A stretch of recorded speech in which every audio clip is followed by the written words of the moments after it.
Welcome back to my year-long series of life with this Zontes ZT350-T, and if you've seen the previous two videos you'll know what it's like stripped down, what bits are well made, what's a bit dubious and what's just downright dodgy. If you haven't seen them yet, don't jump off just now, I'll link them at the end so you can catch up. I bought this as an ex-demo bike with 4 miles on it for £4 so I could find out what it's really like to own what I'd say is a fairly average Chinese-made bike. And my aim's to do 10,000 miles this year on it, and that is going to be tight, but it's already coming up for its main service at 3,000. And in August, I'm riding it down through France to southern Spain, so please do hit the subscribe button to make sure you don't miss that. Anyway, let's finally talk about what it's like to ride, because there is a lot to love.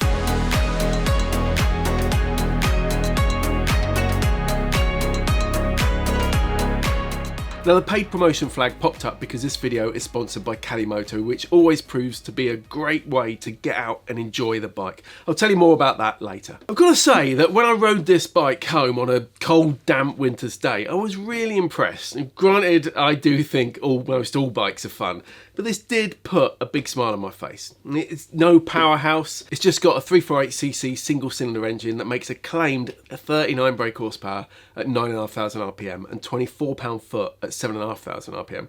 And we'll find out how accurate that is when I put it on a dyno in a future video, so do make sure you subscribe for that too. Now the Zontes weighs a claimed 196 kilograms, and that's with its 19 litre tank full. I can tell you now that the economy has been anywhere between 49 mile a gallon on a fast ride to London and back on motorways to 65 miles per gallon on a recent more leisurely trip to Chipping Norton.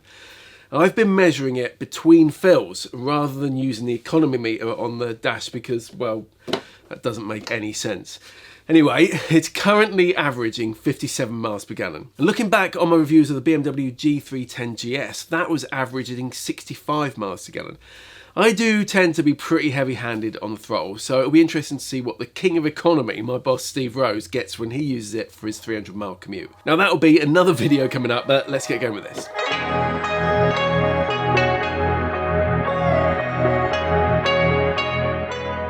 Yeah, this made me smile when I first took it home, and it genuinely still does for probably 80 or 90% of the riding I do.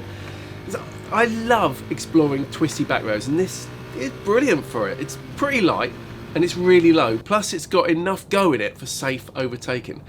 Someone on our Facebook group, please do join me and the rest of the Bike Social team there, asked me how it compares to my R1250 GS, and I doubt you'll be surprised to hear that it's far less powerful. Nowhere near as refined and definitely not as comfortable. But it is a fraction of the weight, and on awkward surfaces or dodgy lanes I really appreciate that. I'm 5'10" and my feet touch the ground easily, so it's hard to lose my footing, but even then it's pretty easy to catch if I need to. But yeah, for exploring back roads it's really nice as the engine doesn't get too strained and it's got enough punch to pull you out of corners fine. Working the 6-speed gearbox helps, but you don't have to, which surprised me. It will chug along at 30 mile an hour in 5th with no real problem, so I'm rarely going below 4th.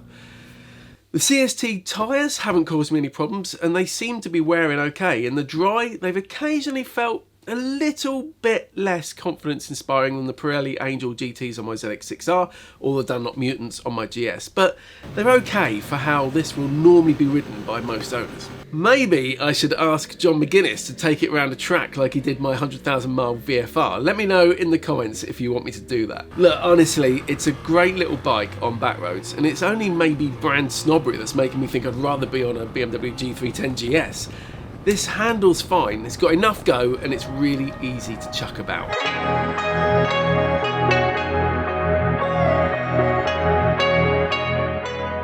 Low CST tyres have been no bother at all in the wet. I did 110 miles in Storm Hank and had no problems with them, even in deep standing water on the motorway at 70 mile an hour. So if you have one of these, don't feel you need to swap the tyres out, they're not a problem. Importantly, I also didn't have any electrical issues in that storm or all the other wet weather I've been out in, and there's been a lot. You'll know from the previous episodes that there have been problems with this, but since it went in for that warranty work and I fixed the EFI grounding wire, touch wood, I've had no issues. Anyway, the weather protection is pretty good at the legs and knees thanks to the fairing, kind of the shape of it. My feet get soaked in the rain, and it's So it's no C1, but for a small light bike, it's alright, and I don't dread riding it in bad weather at all. Now, since fitting these Oxford auxiliary lights, I'm also much happier in the dark.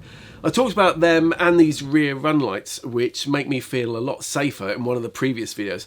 But the fact that I can now see where I'm going rather than trying to make things out in a little letterbox of light is a massive relief.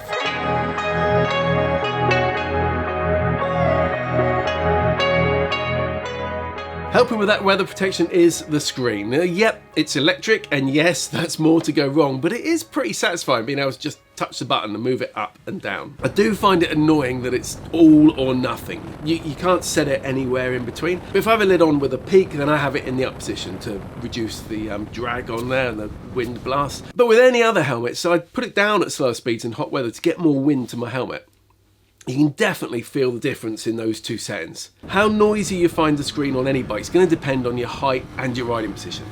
This can get pretty noisy, but I do think it's a little better than the Tracer 9 GT standard screen. I'll mention the mirrors here actually. While I'm not keen on the shape of these stalks, the mirrors don't really vibrate much at all, and they're spaced well enough to give a good view behind. I guess that lack of shaking is partly down to the rubber isolation in the bars, which makes it a bit less vibrant than it could be. Now there is a bit of buzz still at times. It was a bit of a surprise though the first time I noticed the movement in them if you push them hard back and forth.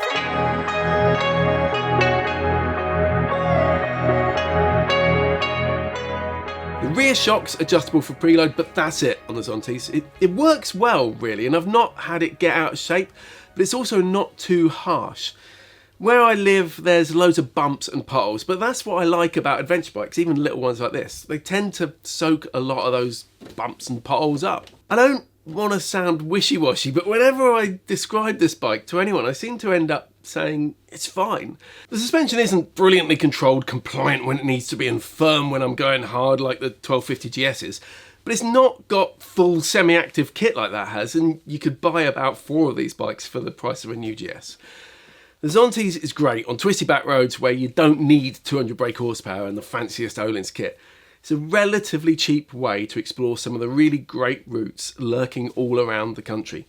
And if you want to find those routes here in the UK, or indeed pretty much anywhere in the world, I haven't yet tried a better way than with Calimoto. For donkey's years, I've recommended Calimoto as a great navigation app, since someone reading my review of a TomTom told me about it actually.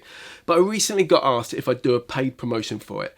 So it's helping to pay for this bike, despite it being something I've not normally done. Calimoto's brilliant routing algorithm does so much more than TomTom's winding routes or Garmin's adventurous ones.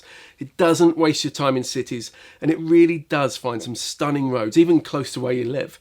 Okay, maybe not if you live in central London, it will take you there out of there first. But if I've got a free afternoon, I like to open the app, set a round trip of, say, 100 miles or so, then I just let it do its thing. You can tell it what direction you want to head, and you can reshape the route. This really is one of my favourite ways to get around. Obviously, you can use it for destinations too. If you don't want to just hammer it there as quickly as possible on a motorway with Google, you'll find this a far more fun journey. And its estimated time to arrival is pretty accurate now. Plus, it takes into account any closed roads it's aware of since a recent update. So over the years I've been using it, it's got even more useful. You can easily plan routes in as much or as little detail as you want on your phone, a tablet, or on the web-based app on a Mac or PC, or just let it do its own thing. I've never finished a Calimoto ride and been disappointed. But don't take my word for it.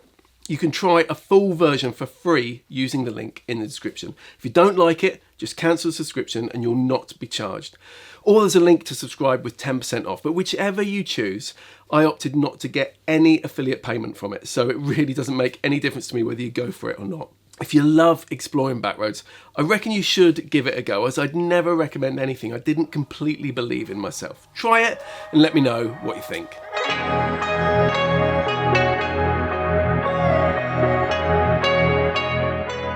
The single 4-piston radially mounted J1 caliper doesn't have a radial mass cylinder, and it's not a monoblock because it's 2 halves bolted together. But it's fine. It's not got the initial bite of some higher end kit, but you can stop more than fast enough when you need to.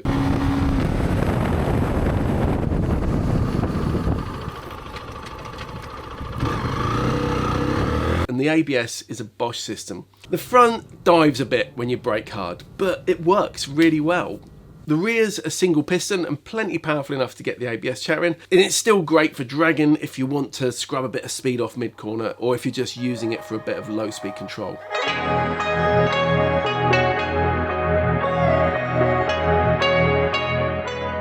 Spain's going to be the true long distance test of this bike, but I've done 3.5 hours each way to Merseyside and back on it, and it's okay on the motorways, but does get a bit tiring due to the buzziness, the riding position and the noise.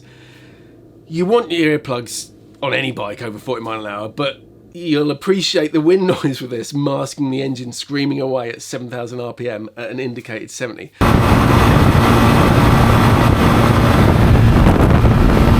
So with that wind noise and your earplugs in, you don't hear that prolonged fast riding, which does sound pretty brutal on the bike. If you're a daily motorway commuter or an Autobahn fan, it shouldn't be a shock really that a small capacity single isn't the bike for you. The biggest issue for long distance is bum ache. I seem to get it relatively quickly on some bikes, and it's more noticeable on motorways where you're moving around less than on back roads. But after about an hour, I'm having to shuffle my cheeks about. I'm going to put my daughter's old sheepskin pushtail liner on, as when I did a long tour of Northern Ireland on a Versys 650 with it, it was brilliant. Something worth mentioning here, and it's probably a leaner running Euro 5 single thing rather than a Zontes thing, is that sometimes when braking hard with the clutch in, changing down a few gears after a period of higher speed, the motor can stall. And it's done it a few times now, and the worst was when I was on a busy roundabout. But it starts quick again, and I'm getting used to keeping a little more fuel flowing in these situations.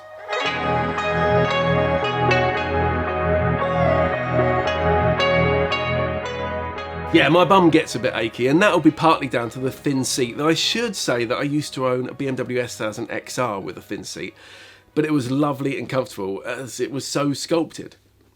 I think it's the riding position that makes a difference too, and the low seat height here means my legs are more drawn up. Again, I'm 5'10", so average really, but while I do like the fact that I can easily get my feet down, it is a bit of a compact position. I wouldn't say cramped, but it's not a great fit like my GS.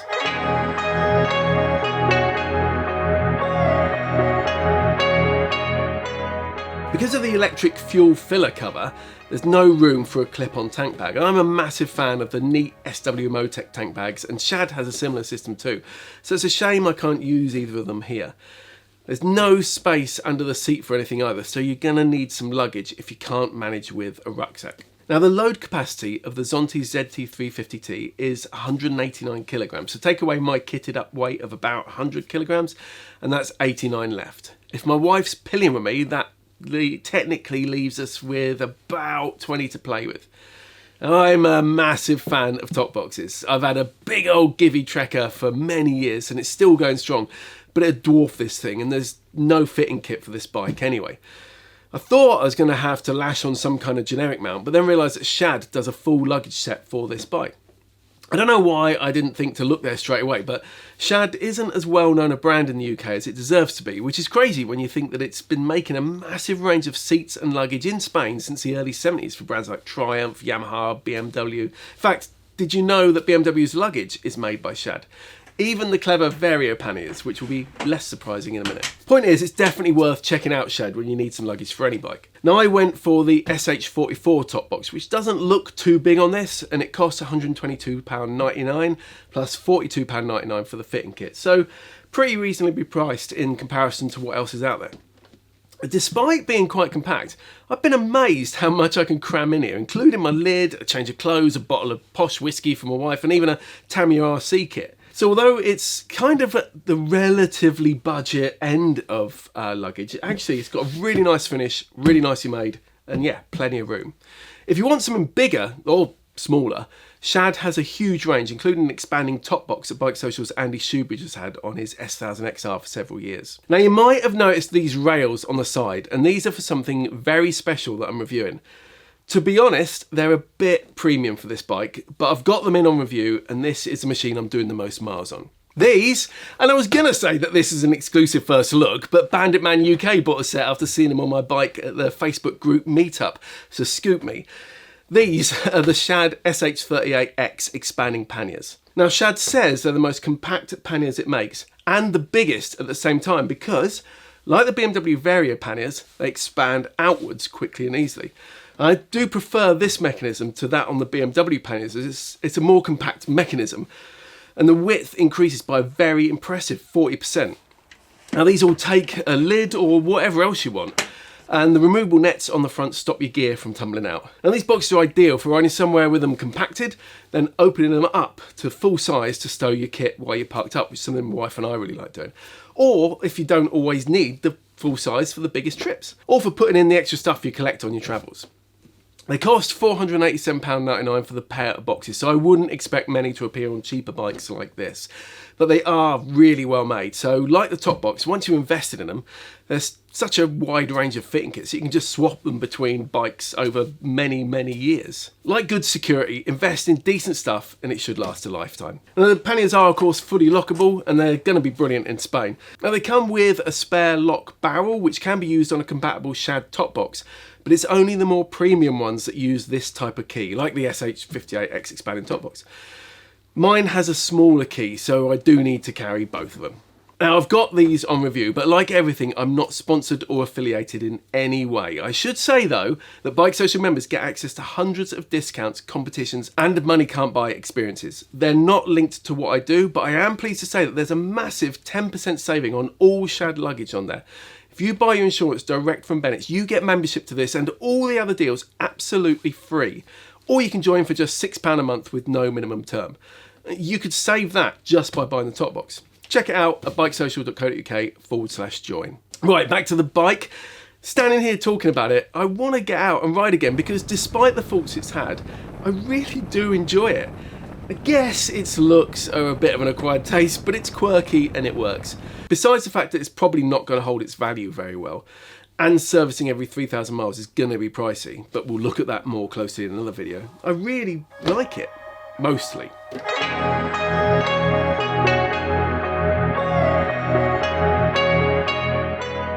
Now I mentioned the electric fuel filler cap, but I find it annoying that the ignition has to be on for that to work. On my GS, it stays active for a little while after turning the ignition off.